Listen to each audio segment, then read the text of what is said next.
Le livre 29 hommes au plateau est le premier livre consacré au président du Sénat. Voilà, le président de l'Assemblée nationale siège, comme chacun le sait, au perchoir et le président du Sénat au plateau. Donc ces 29 hommes sont assez peu connus et finalement personne n'avait eu l'idée de les réunir, d'en faire le portrait. Et c'est ce que j'ai fait dans cet ouvrage, donc le premier du genre. L'ouvrage commence en 1814 et s'arrête aujourd'hui.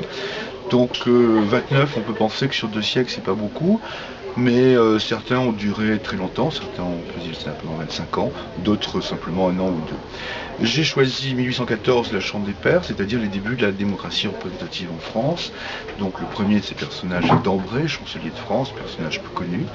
Et le dernier est naturellement Jean-Pierre Bel, sénateur d'Ariège et président du Sénat jusqu'en 2014. C'est pour ça que le livre part de 1814 et s'achève en 2014, puisqu'il y aura un renouvellement du Sénat en 2014 et personne ne sait encore naturellement qui sera le président du Sénat.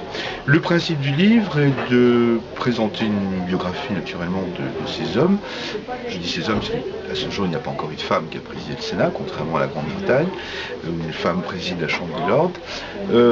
Donc une biographie de ces hommes suivie d'un, et je pense que c'est l'originalité du livre, d'un portrait choisi par, un portrait effectué par un contemporain. C'est-à-dire que j'ai cherché dans les chroniqueurs, dans la presse, etc.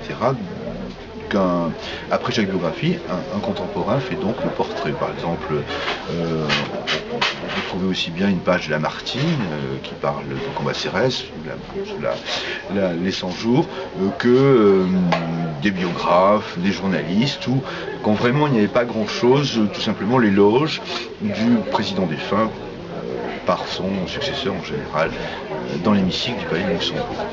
Le but donc à la fois est de combler un vide et surtout de parler un peu du Sénat qui est la chambre la moins connue du Parlement. On a plutôt tendance en France à considérer que le Parlement c'est l'Assemblée nationale.